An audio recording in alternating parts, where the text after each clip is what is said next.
and welcome to Spear Medical Education. I'm Eric. This is another one of our skills videos where we're looking at some practical demonstration of skills that we frequently come across in practice. So today we're going to be looking at the iGel, which is a form of supraglottic airway.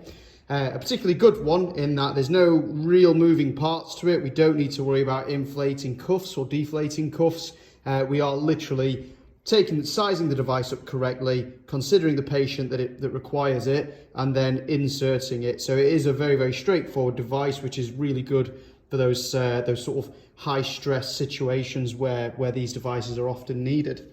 So they come in a variety of sizes, all the way down to sort of tiny pediatric newborn child size, up to your larger adult. The pediatric ones come in these hard plastic cages.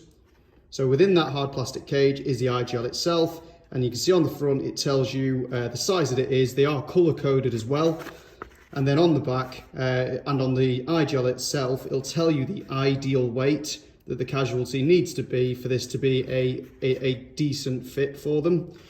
So on the larger adult ones, the cage is only half of the device this time. So rather than it being all encompassing, it's just covering the bottom half of the device, or rather the device sits into it. And again, that helps it keep its shape when it's stuffed in medical response bags. And again, here we've got a size, so this one's a size 5, and it tells you again the ideal weight that this should be used, or the ideal patient weight that this should be used on. So this is a 90+ kilogram one. So this is one of the devices out of the packet, another size 5, a little bit of basic anatomy. We've got the actual, the breathy bit, if you like, the bit that we're going to be attaching our airway circuit to, that's going to allow us to ventilate the patient. So this is the bigger one. We've got a smaller tube alongside it, which is actually used to provide gastric sort of decompression, so passing a tube down there into the stomach and relieving it of air and other things.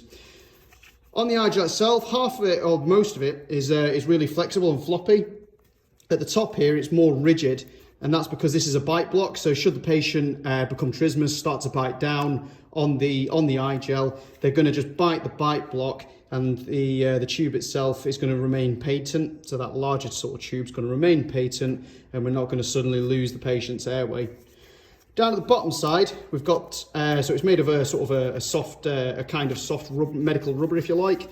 But as we get to the bottom end of the iGel, around this side here, which is actually the part of the iGel that's going to go down into the patient's mouth, go down to where the larynx is, and that's going to fit around the top of the larynx where the opening of the trachea is, and it's going to separate the trachea from the esophagus, essentially. So this is made of a slightly softer rubber. It's more like a little gel.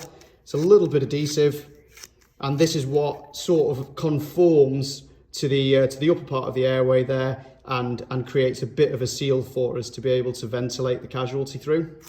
So they are a very, very good device.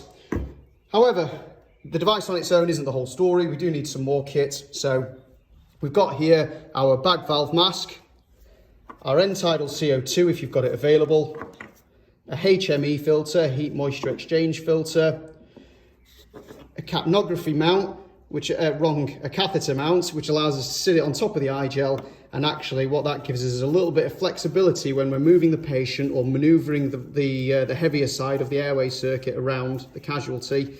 It allows a bit of flexibility that stops this getting dislodged and wiggled around as easy, and I'll demonstrate that in a second. We will also benefit from a little bit of lubrication, which I'll show you in a moment, and then obviously we need some oxygen. So all of this together is us preparing the kit ready to insert the device into the casualty.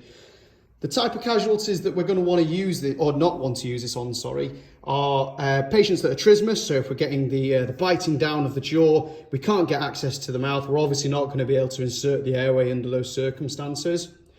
If they've got an active gag reflex, so if they're swallowing, for example, or you start to try and insert it and they gag on the device, we're going to stop trying to insert it any further. If there's any oral obstructions or trauma in the mouth that's going to get in the way of successfully passing the device down into the larynx, we're not going to use it. And obviously, if they're semi-conscious or a fully conscious patient, we're not going to start trying to ram something that long into their airway. For those of you sort of more the paramedic technician level, where we're expecting to, or where you might have the opportunity to be able to intubate patients, another consideration is if this patient is going to require quite high ventilatory pressures, so drownings, for example, or maternal cardiac arrests where the diaphragm might be splintered, and you know that you're going to need to have slightly higher ventilatory pressures to successfully ventilate this patient. The iGel, potentially, as we start to try and put that extra pressure through the device, might start to leak around the edges, where obviously an ET tube is going to give us that nice cuffed seal down in the trachea.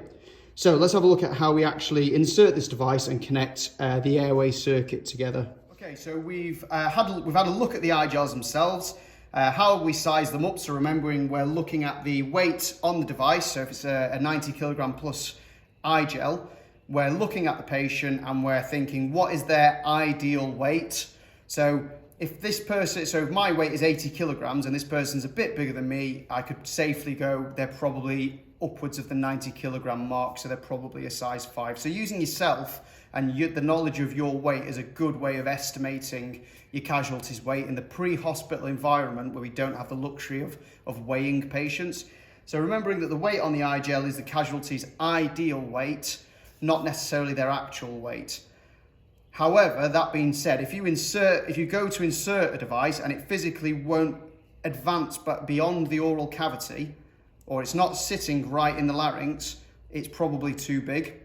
Similarly, if you put a device in and it goes in really, really easy, and every time we squeeze the bag, we can feel air escaping the mouth, and we're not getting good rise and fall of the chest, we're not seeing the effects of good ventilation, i.e. a raising oxygen saturations, a decrease in things like their end-tidal CO2, then again, it's probably too small. So we just go up or down a size accordingly.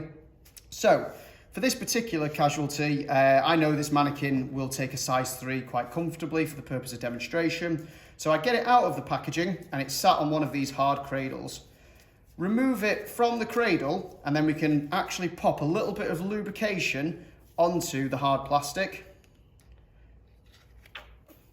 When we're lubricating the device, we need to be careful not to get lube around this opening, bearing in mind that the material of this is what helps it grip the anatomy of the airway and help it stop sort of slipping around as easily.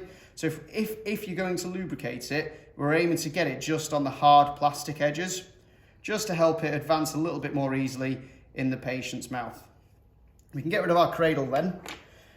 And then looking down at the patient, we can use our cross finger and thumb technique to open the airway, have a visual inspection first of all, to make sure there's nothing in there that we're going to push further down into the patient's airway by inserting this.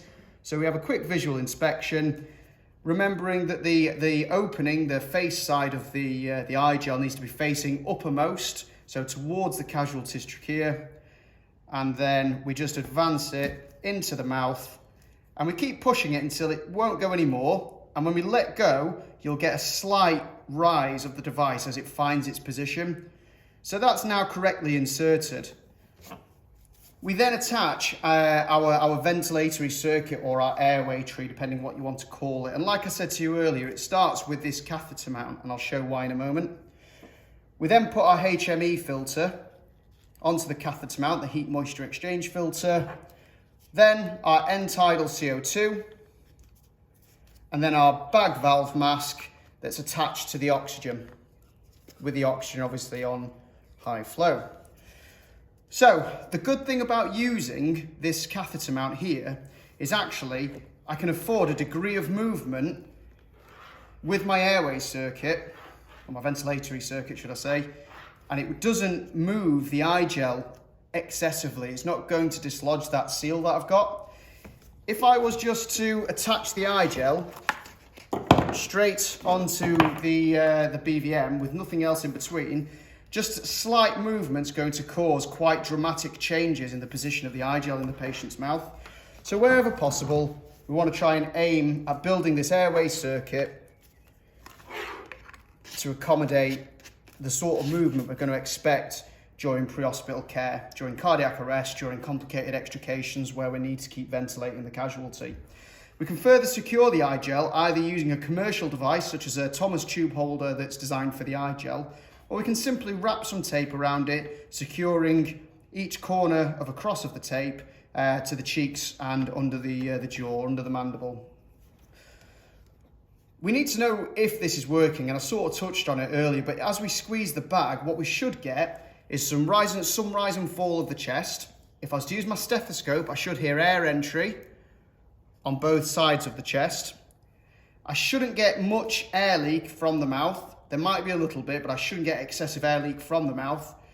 And then looking at the monitor that the casualty is attached to, am I seeing the things I expect to see, i.e. a raise in oxygen saturation, or in cardiac arrest, am I seeing changes, either a rise or fall in the end-tidal CO2, depending on how I'm ventilating this patient.